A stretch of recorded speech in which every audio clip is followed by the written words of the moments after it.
All right, hi everybody. We are pleased to have you all at this faculty webinar put on by the Murphy Institute titled J.R.R. Tolkien on Homes and Havens, featuring Dr. Christopher Toner of St. Thomas's Philosophy Department. This webinar is part of a series of webinars offered through the academic year, featuring various members of our university's faculty, touching on issues such as the meaning of work, racial equity, religious liberty, and building community. My name is Nick Rapisarda, and I will be today's moderator and host for the duration of the webinar. The setup for the next hour will start with a presentation by Dr. Toner for about 40 minutes. Then we will move on to a Q&A session for the rest of the webinar, leaving about 20 minutes or so. There should be a question and answer link on your Zoom page through which you can send questions to me as the moderator, and I'll do my best to consolidate questions in such a way that as many people will have them answered as possible within the allotted time. I have the pleasure of introducing Dr. Christopher Toner, who is a professor of philosophy at the University of St. Thomas. Dr. Toner is also an associate editor of the American Catholic Philosophical Quarterly and has published articles ranging from just war theory to the relationship between virtue and well-being and beyond. Dr. Toner received his doctorate from the University of Notre Dame in 2003 and went on to be an associate professor of leadership and ethics at the Air Command and Staff College, as well as distinguished visiting professor at the United States Air Force Academy before his time here at St. Thomas. Today, Dr. Toner will be speaking with us about the nature of home as J.R.R. Tolkien portrays it in his world-famous adventure stories such as The Lord of the Rings and The Hobbit, and offer how this concept of home is in some ways the same, but in others very different across various cultures, concluding with commentary on what this might teach us about our own culture and political experiences today. Welcome, Professor Toner. Thank you. And thank you everyone for joining me. As Nick said, I'm going to be talking about J.R.R. Tolkien on homes and havens. And I'd like to bring up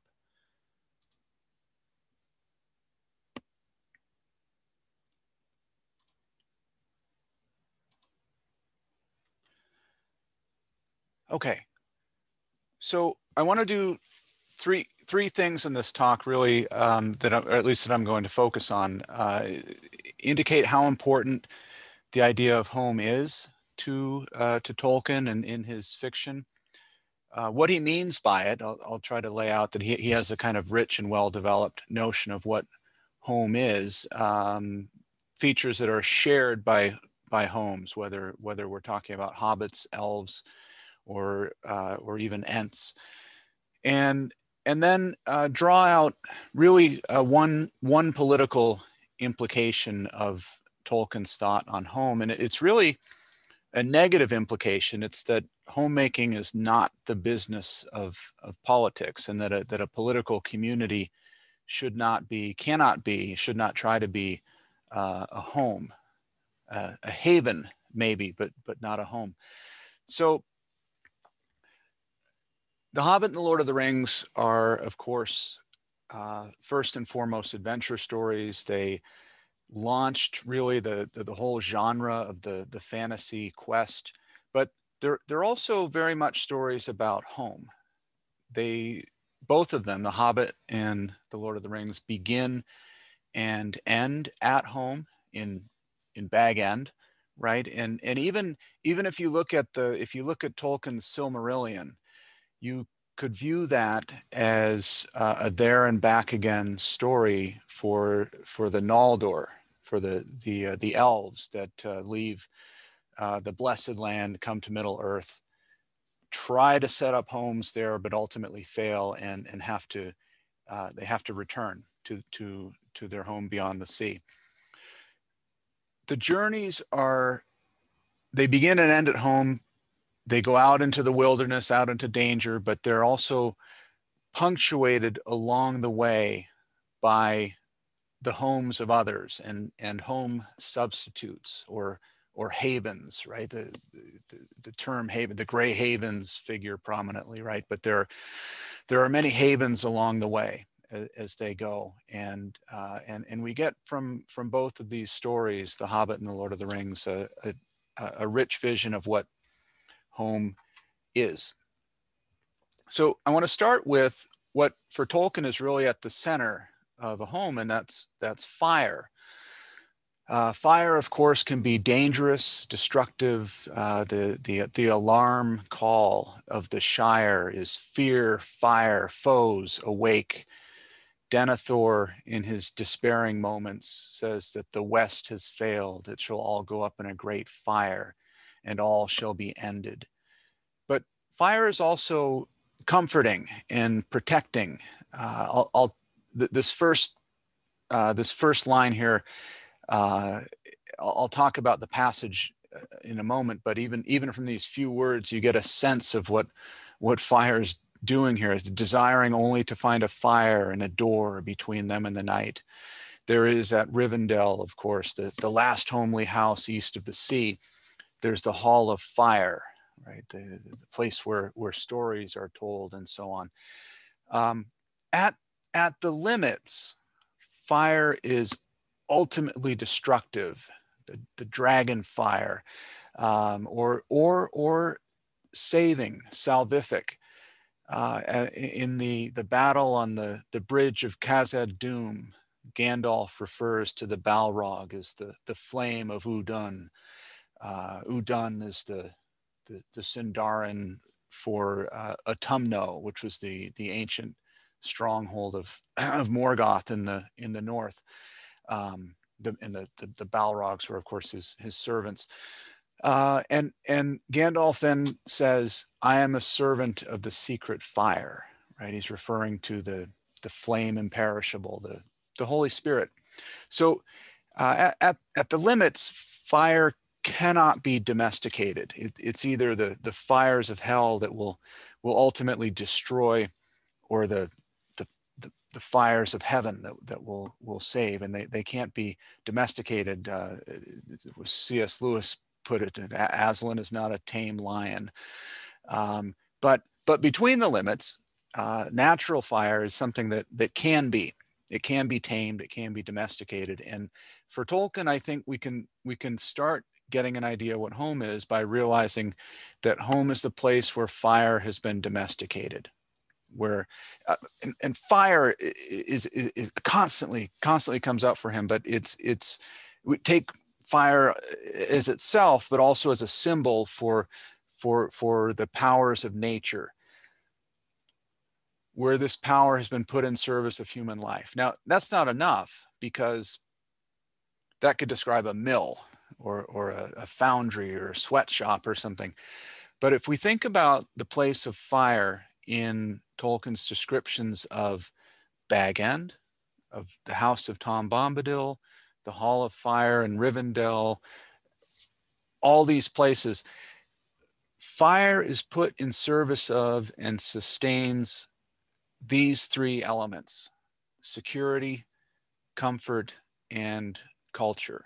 Okay, and I'll talk about each of these just a little bit. And for thinking about the role that fire plays, I mean, start with a reflection that at least twice that I can think of, Gandalf and his companions, once in The Hobbit, once in The Lord of the Rings, use fire to fend off the wargs, the wolves, and it protects them.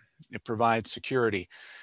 And this is maybe the first essential aspect of home, as Tolkien understands it. He says, Frodo, at the time when he's realizing he's going to have to leave, reflects that the Shire is safe and comfortable. We'll come back to the second, but talk about safety for now. He wants to know, even as he has to leave, somewhere there is a firm foothold, even if my feet cannot stand there again. And realizing he has to leave makes him feel his home, the Shire, small, uprooted, desperate. After the hobbits, at this point, Frodo, Sam, Merry, and Pippin, have had their harrowing adventures in the Old Forest. They and are rescued by Tom Bombadil. He brings them home, and Tolkien writes, the hobbits stood upon the threshold, and a golden light was all about them. Enter, good guests, she said. This is Goldberry. Let us shut out the night. Fear nothing. for tonight you are under the roof of Tom Bombadil. And a bit later in their journey, as they're approaching Bree, they're being pursued by the Nazgul, the ring wraiths, and Mary says, "It will be home-like enough. The pony is a good inn by all accounts." Toward it they now hurried, desiring only to find a fire and a door between them and the night. Right, the night of Middle Earth has become, to use the words of a later author, dark and full of terrors. And then after they've left Bree, we have this passage. They stood for a while on the hilltop near its southward edge. In that lonely place, Frodo, for the first time, fully realized his homelessness and danger. Right, that those are closely tied. Homelessness and danger, lack of security. Okay, comfort. So, of course, a home isn't simply a safe shelter, right? And in the well, I think this is okay to say. I think it's fair. And one of the most famous lines in literature, at least in English Anglophonic literature, that Tolkien tells us right at the beginning of The Hobbit. Right, everyone knows this line: "In a hole in the ground, there lived a hobbit, not a nasty, dirty, wet hole, nor yet a dry, bare, sandy hole. It was a hobbit hole," and that means comfort. As Frodo and who's been traveling with him, Sam and Pippin at this point, as they reach, they're moving to Buckland as a stopping point before they go off on their longer journey. And we get this: the travelers hung up their cloaks. Mary led them down the passage, threw open a door at the far end. Firelight, right there it is again, firelight came out in a puff of steam. "A bath!" cried Pippin. "Oh, blessed Meriadoc." The comforts of home. There's this passage, Sam's reflection on the elves of Lorien. They're not wanderers or homeless. They seem to belong here, even more than hobbits do in the Shire, whether they've made the land or the land has made them. It's hard to say. It's wonderfully quiet here. Nothing seems to be going on, and nobody seems to want it to. Okay, there's a comment to be made on that passage, but I'll come back to it.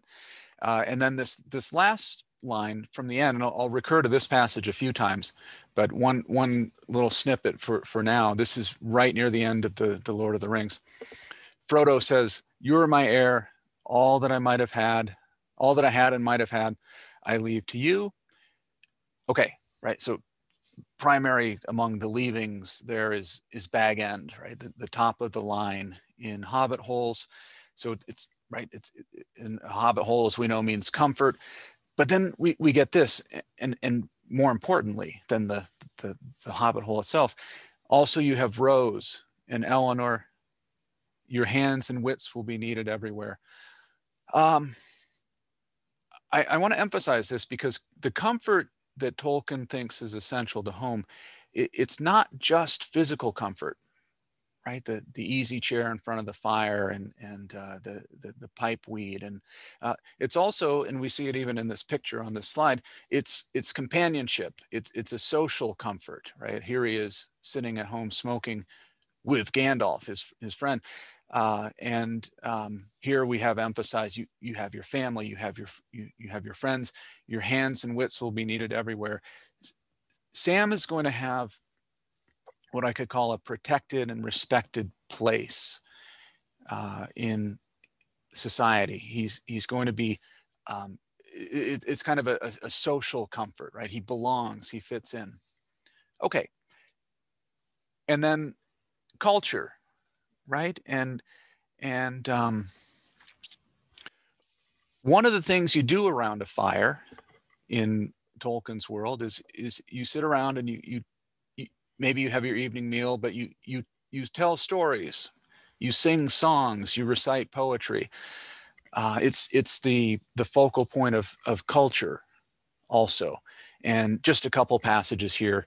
Frodo was now safe in the last homely house east of the sea, a house that was perfect, whether you like food or sleep or storytelling or singing or just sitting and thinking best, or a pleasant mixture of all of them. And then from the end, again, here's that passage from the end of the end of the trilogy. Hands and wits, we need it everywhere. You'll be mayor. You'll be the most famous gardener in history. So gardening and agriculture for the hobbits is not just utilitarian, right? It's not just a means of procuring food. It's a source of beauty.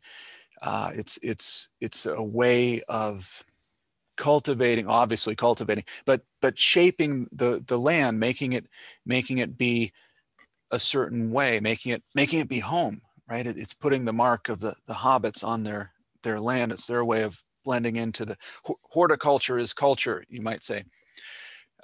Most famous gardener in history, and keep alive the memory of the age that is gone, so that people will remember the great danger and so love their beloved land all the more. That will keep you as busy and happy as anyone can be, as long as your part of the story goes on.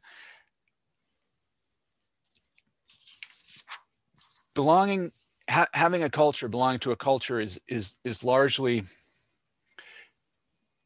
being part of the story, right? It's being part of some ongoing concern. That's part of being at home for Tolkien as well. All right, so summing all this up, here's what we get for Tolkien's vision of what home is. It's a setting, leave that vague for a second, right? Marked by security, comfort, and culture, in which one belongs, is rooted. So the setting is typically portrayed in terms of house and household. It's a physical place that's centered around a hearth. It's a physical place, but it's also a social situation, right? Having family, friends. And I use the word layered. If you took Bag End somehow and transported it to the edge of Mirkwood Forest, it wouldn't be a home anymore, right? The security would be gone. It's a dangerous place.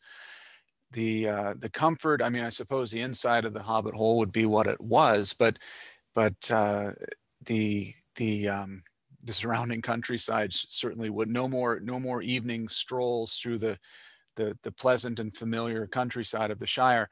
No more physical comfort social comfort is going to be greatly reduced, right? That your friends are not there. You're not going to be able to walk down to the Green Dragon for a pint after the day's work, and likewise for culture. Where is the story anymore? That you've just been taken out of the story. You've been removed from the people who speak the language with you and share the history and can tell and understand the same kind of stories. So it's got to be Bag End in West Farthing, in the Shire, in the Kingdom of Arnor. Right? It's got to be part of this, like the layers of an onion. Okay, and then in terms of the rootedness, I mean, I think Tolkien, I mean, the comment about the Lorien elves indicates this for Tolkien. And of course the Hobbit, they belong here even more than we belong in the Shire, is what Sam says. But in any case, what's important is you belong, right? You've got roots there. And there's a nice passage this is from Simone Weil's book, The Need for Roots, that captures, I think, really nicely crystallizes this idea of rootedness. She describes it as a real, active, and natural participation in the life of a community, which preserves in living shape certain particular treasures of the past and certain particular expectations for the future. I mean, that's exactly what the hobbits have in in the Shire, right? In their homes in the Shire. I'm not suggesting any influence. I don't know that Tolkien ever read Simone Weil, and I don't know that she ever read him, but they're talking about this, the same kind of thing here. Okay, now the talk is on homes and havens. I should say something about the latter. So havens.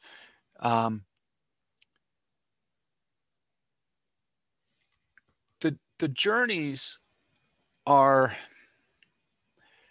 dangerous, right? The quest, the Frodo's or Bilbo's quest, or the heroes are constantly in danger, constantly undergoing hardship, under stress, except not quite constantly. Along the way, they get a break here and there. They continually find a little bit of light in the darkness, and we can see that, right? You've got Tom Bombadil's house, the prancing pony at Bree, Rivendell, Lothlorien, Henneth Annan in the Two Towers, and we see the same thing in Bilbo's quest in The Hobbit. There's fewer because it's such a more compact tale, but Rivendell again, you've got the house of Beorn on the edge of Mirkwood, and the lake town, and right, this is a recurring thing for Tolkien, this idea of havens or home-like resting places. And there's a nice description of the refuge at Henneth Annan that Faramir gives here, right? Here is our refuge, not a place of great ease, but here you may pass the night in peace. It is dry at least, and there is food, but no fire. No fire. It's not a home, but it's sure better than sleeping outside with all the dangers roaming around. So havens are really important, and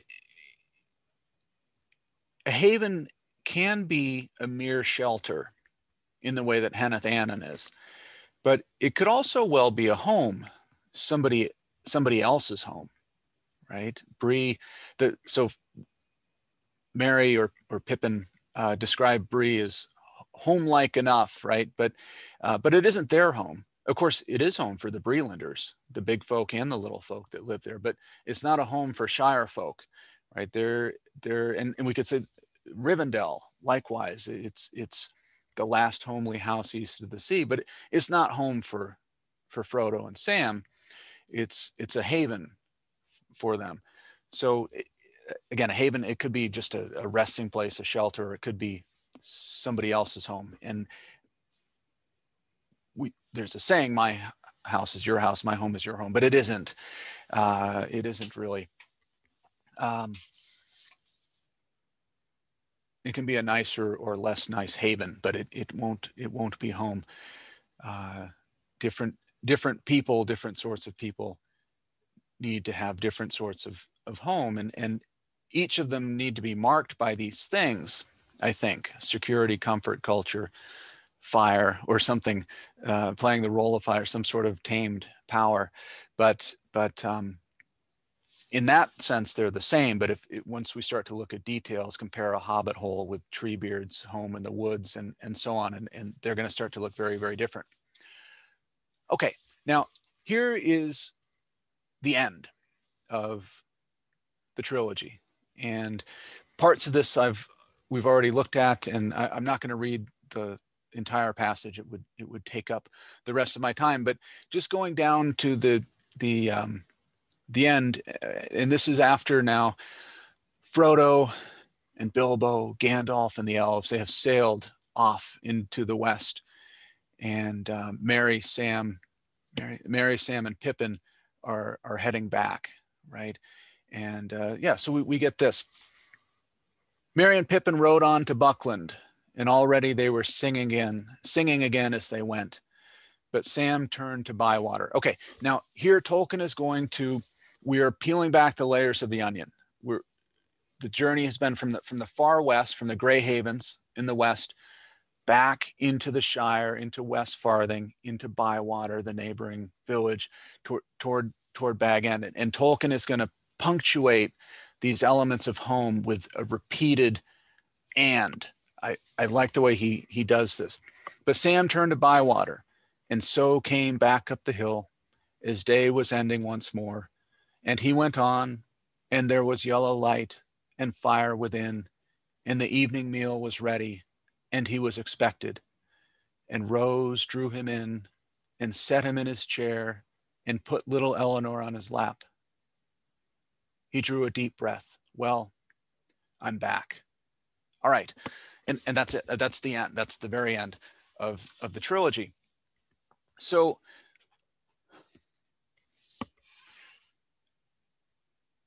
Sam has now, clearly enough, he's got his layered place. He's got his setting. He's got a social situation. There's fire within, right? We've got our domesticated fire. He's got security, comfort, both, I mean, top of the line hobbit hole, physical comfort, social comfort, family, friends, culture. He's got his place in the Shire. He's the custodian of the history of the ring and the war of the ring, and right. He seems to have everything you would need for home.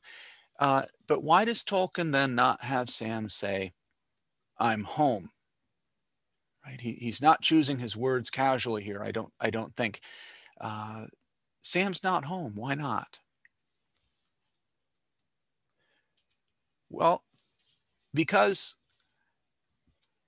I want to suggest that even homes are just havens.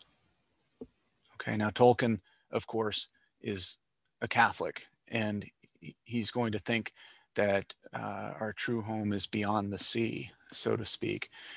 So that's certainly, I mean, this is something he has very much in mind. And this is Aquinas's kind of dry way of answering the question of whether true happiness is possible in this life, right? And he says, in this life, every evil cannot be excluded. If we think about Sam, right? He's the fellowship is scattered.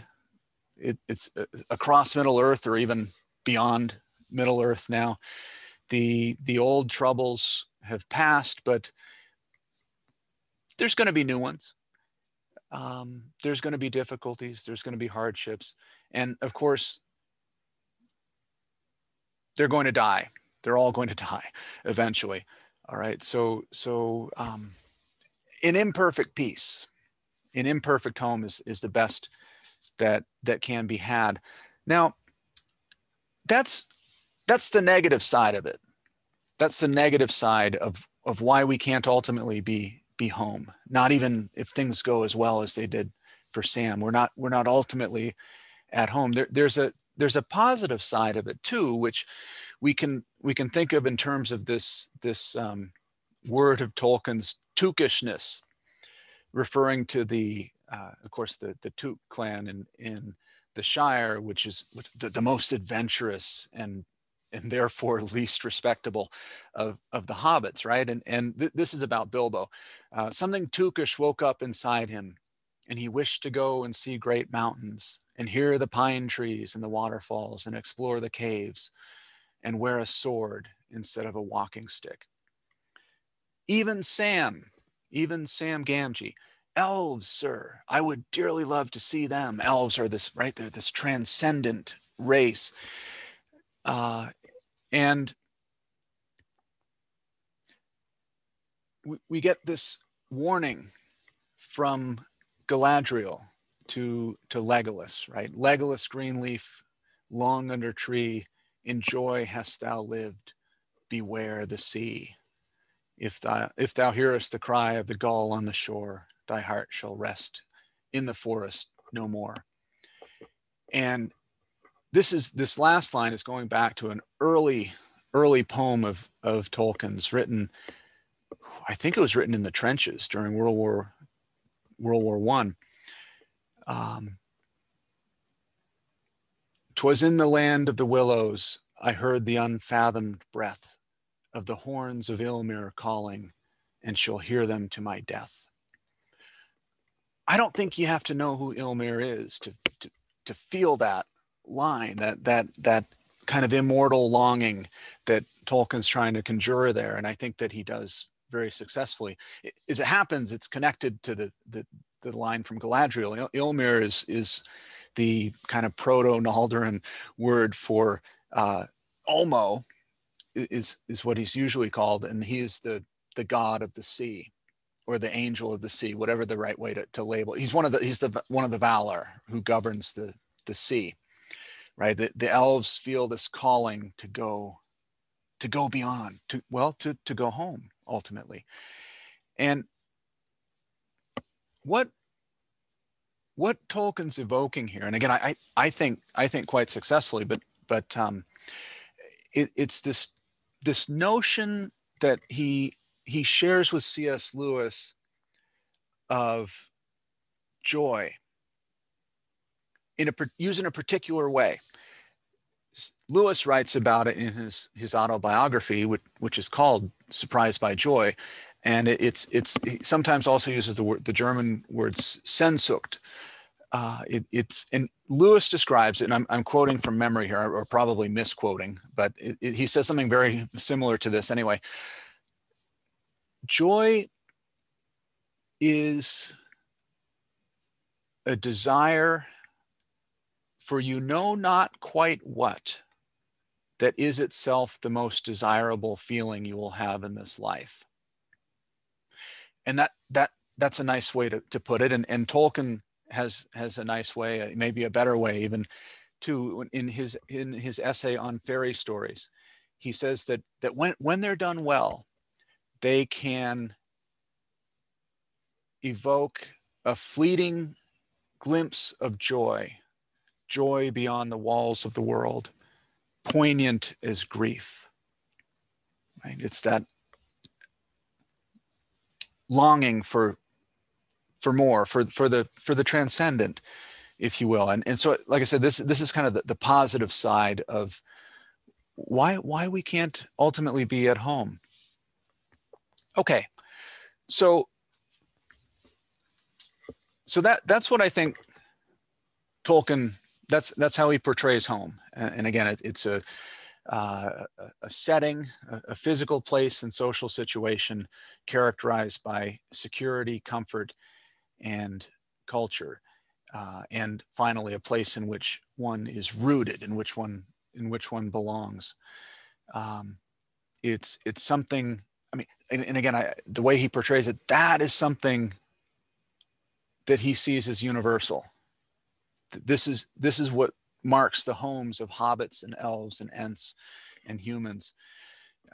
We don't get too much of a glimpse of the dwarven homes, but I think we could say the same there. But of course, they're going to look very different when we move from a 50,000 foot view down to a ground level view. The details are going to be greatly different, but they do share that much. Okay, now I promised to draw out a political lesson from this, and that lesson is this: if we take Tolkien's ideas to heart, political communities should not aspire to be homes. They shouldn't try, and that means we can't try to build a nation state, okay, in which everyone is at home. What they should try to do is something much more modest. They should try to be a haven for everyone, and a setting in which anyone can build a home. And there will be different homes. They'll look different for different people. So, I mean, there's two ideas behind this for Tolkien, and one of them is the religious idea that I, in a sense, was just looking at in the last slide, that there is no true home east of the sea, right? Our true home, if we have one, is beyond the circles of the world, to use another phrase that he uses. In this life, in any human political community, we properly see ourselves as resident aliens. That's a phrase that Stanley Hauerwas uses, but it's this Augustinian idea about how we should see ourselves in these sort of wayfarers living for now in the earthly city. We're resident aliens. This isn't our ultimate homeland. Okay, so that's clearly a religious sort of point. The second one, though, is not essentially a religious point, and it's a point about diversity. One person's home, or a home-like situation for one person. Remember, home isn't just your house. It's your local community as well. One person's home is going to be another person's haven. Okay, and if we think just for a second about all these folks, okay, so we've got the top there, we've got Minas Tirith. Top right, we have the Golden Hall of Rohan. In the middle, you've got the elves of Lorien. Over to the right, the dwarves. At the bottom, the hobbits. And again, don't forget about the Ents. Even just in the human, right? If we throw in the Brelanders and the Bjornings and the Haradrim and the people of Rune, how are we going to make one place home for all these different kinds of folk? And then by the time you've thrown in the Ents and the elves and the hobbits, right? And amongst human groups, there's quite as much diversity, I think. And how are you going to turn one nation into home for everyone? It will always be, when you make the attempt, some people's versions of home imposed on others, whether it's a majority on a minority, whether it's along racial or ethnic lines, whether it's something else, political. I mean, different senses of what the good state should look like, and somebody's going to be imposing their view of home on others. So if you think about what the United Kingdom of Gondor and Arnor is going to look like during Aragorn's rule, he's in a sense going to be suzerain over all these folks, right? He's going to be in some sense in authority over all these peoples, all their lands. But what he won't do is remove their own sovereigns, and he won't try to remake their sovereigns in his image. He will keep the king's peace, keep the roads safe, prevent any great wickedness or oppression, but he'll largely leave it up to these various peoples to govern themselves. This is kind of a anti-utopian point, and there's one philosophical connection here is with the thought of Robert Nozick. Now, Nozick is, or was at the time he wrote his most famous book, Anarchy, State, and Utopia.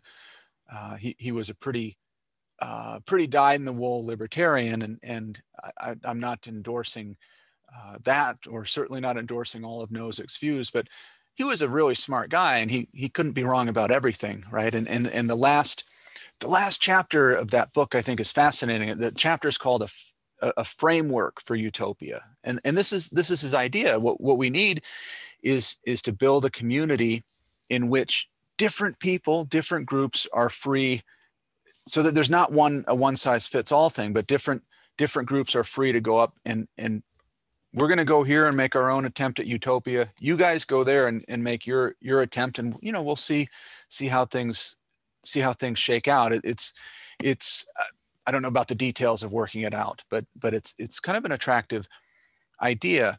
And one other connection between Tolkien's thought and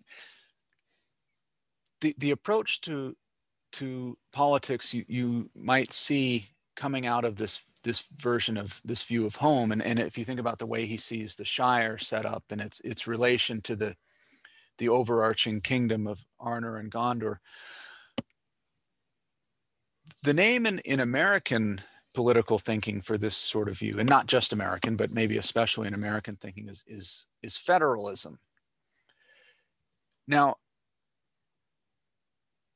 federalism is perhaps most often associated with the politics of the right, perhaps sometimes even the far right, and notions of things like states' rights, which of course have sometimes been invoked to kind of justify rather unsavory things. But I just want to underline that there's nothing essentially right-wing or left-wing about federalism. And in fact, there's been a kind of resurgence in interest in federalism on the left. They don't always call it federalism, but it is that nonetheless. Heather Gerken espouses a view she calls progressive federalism. If we're worried about, well, I mean, think about contemporary setting, things like sanctuary cities, that sort of thing, or if we're worried about federalism being used to invoke slavery, to protect slavery, we could think back to the 1850s, also of the idea of nullification, which was, again, that's often associated with the secessionists, but my own home state of Vermont practiced nullification at this time. They I don't know if they quite called it this, but they essentially nullified the Fugitive Slave Act, right? They said, we're not going to do that here. And it's so again, the point I'm trying to make is that this is not an essentially conservative, liberal, right, left sort of point. It's just a point that grows out of the kind of vision of home that Tolkien has, and a recognition that we can't, there's not one, although there's features that all homes are going to share, there's not one kind of home. When we get into the details, there's not one kind of thing that's going to fit everyone. What we need to do is give each an opportunity alone, or that wouldn't work the way Tolkien sees home, but in community, in small communities, smaller than the larger city-state, to fashion their own kinds of home. Okay, that's it. I'd be more than happy to take any questions you might have. Thank you. All right, thank you, Dr. Toner. Our first question here is, in an unprecedented year, we've come to redefine home, at least how many families are coming to view home in the sense of family, food preparation, and education. Are there modern demons that are redefining what the sense of home is?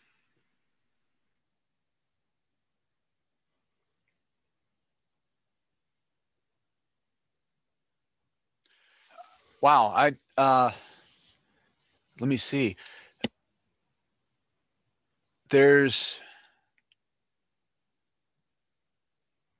I mean, I guess both with the pandemic and the sporadically active civil unrest, right and left, the public spaces can feel a lot less secure. That's certainly something that could drive people to kind of back to home, to valuing home more, trying to protect it more.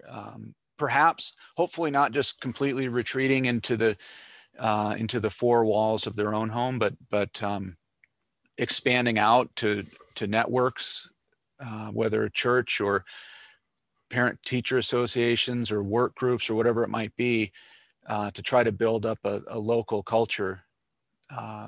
So it's, I mean, I suppose, and I hope I'm answering the question, but we could see these threats as the demons, I guess, and it could be both something it's destructive of home and community, or it might be a spur for us to reach out and strengthen the ones that we do have. Okay, so the next question is, what are some concrete ways we can invest in and build up our home, physically or otherwise?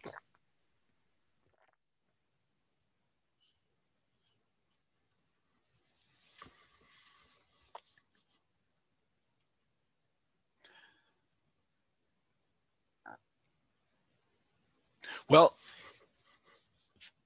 what constitutes physical comfort, I think, has to be left to each to decide. I have no interior decorating advice at all, but I would think what I maybe could advise would be the in line with what I was just suggesting, that the need to set up these social networks, or to strengthen ones that we don't need to set them up from scratch for the most part, but to strengthen them, perhaps to get more involved in local community, whether that be church or school, or work type activities. So building up that kind of network. And I mean, Tolkien would certainly think that we're largely impoverished in terms of our culture. I mean, what is it beyond sports and television, and for are there shared stories? Do we know our history? Is there a version of history we can agree on? There's a problem these days. But what is it that joins us together with other people?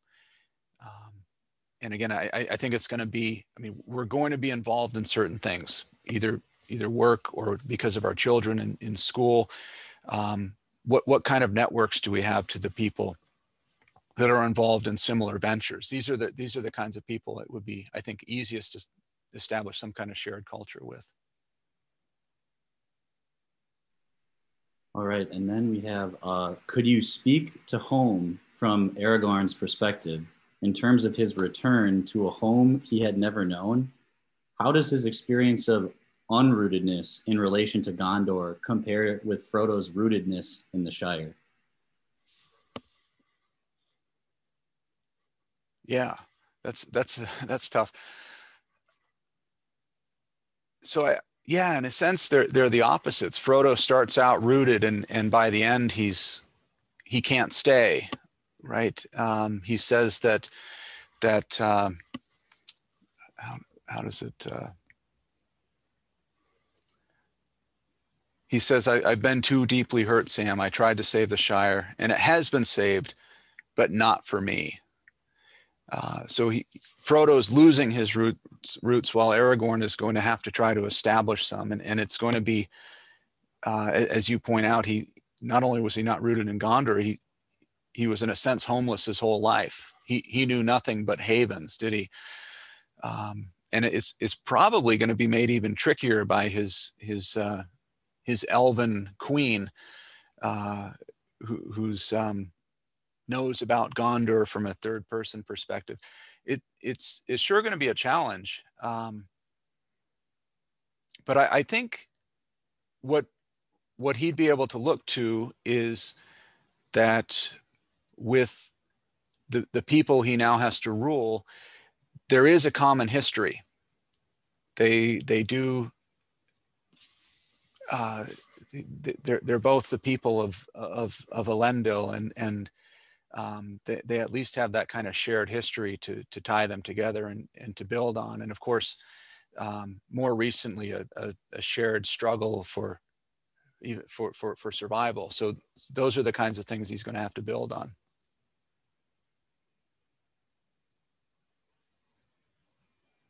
All right, the next question is, do you think a robust appreciation for home, though earthly, can be a positive reflection of a heavenly home to come?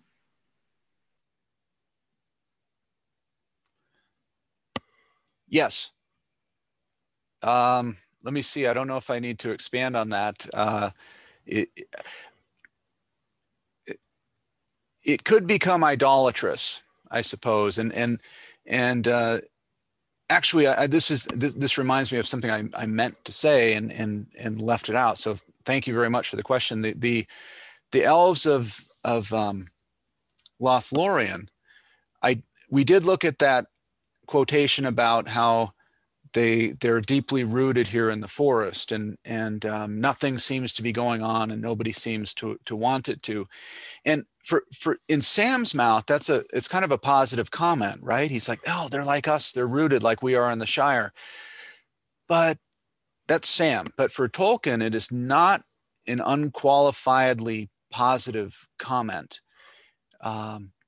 They're trying to, nothing seems to change. They're trying to effect a kind of stasis. They like how things are. They don't want them to change. And they're looking for the kind of permanence here, well, in Middle Earth, that can't be had. It can't be had. If it can be had, it can be had only beyond the sea. So the warning that Galadriel gives to Legolas applies to her also, and she realizes this. She too has to heed the call of the sea and go to her last home. So I would think as long as a home doesn't do that, as long as it doesn't become kind of the ultimate object of affection, absolutely it can be something that tells you something about what being ultimately at home is like, and that could even point you to it. And going off that point, with respect to the human experience, somebody who would potentially find the greatest comfort, or would attest to find the greatest comfort in adventure, in traveling, in never necessarily being to one place. I know you had said homes are really in a certain way only havens. Is that individual missing out on some very important aspect of the human experience by sort of maybe rejecting any sense of rootedness in any number of places, or one place? Tolkien would think so, and I agree. But let me qualify that. Such a person could have in that kind of life many of the aspects of home, despite moving around, because such a person might well still have constant or recurring companions, might have certainly that is at least possibly compatible with physical comfort. And physical comfort might be the least important aspect of home, but it's important, and could certainly, there might be a community of people that maybe they don't move around together all the time, but they come together in certain ways to share stories, to pass on wisdom, and you could become part of a community with a kind of history and a kind of, as they put it, expectations for the future and so on. So to a certain degree, you could not be homeless, even though you don't have a physical address, so to speak. I'm inclined to think, I think Tolkien would say that's still missing something. And I think I'd probably agree, but it's not a flat, no, they're homeless and they're missing out on everything that's important. It's not as stark a critique as that. Sure. So the next question is, it would seem that another characteristic of home is purpose, being needed, meaningful employment, or some such. Would you agree with this? And if so, could you expand on the role or the connection of purpose with home, one's purpose?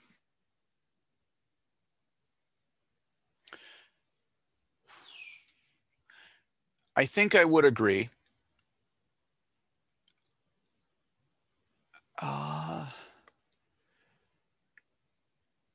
I think that is connected to the ideas of comfort, but not the easy chair kind of comfort, but the social comfort, right? One of the passages I read was Frodo telling Sam that his hands and wits will be needed everywhere, right?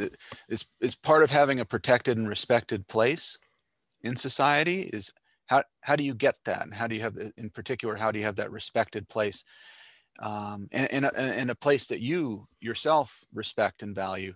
And I think it would come there through that's purpose, right? That what are you doing? How are you contributing? And that through some kind of work, no doubt. So yes, I would agree. And I maybe it's something I would need to make more explicit, but I think there's a place for it in the way I'm thinking about home, and that Tolkien is. Yeah, okay. So another question is homelessness a good experience to have of some length in each person's life? I think in more of a allegorical sense.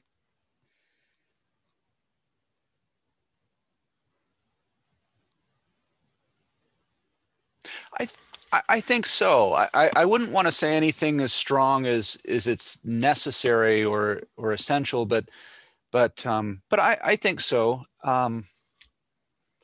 There is a nice line, and I'm sorry I'm not remembering the author right now. It'll come to me as soon as we're done here. Too late, but he talks about how in a sense the form of the novel, or at least of very many novels, is the journey from the home we start from to the home we start. So he's getting at basically from your parents' house to the house in which your parents. Think of it that way.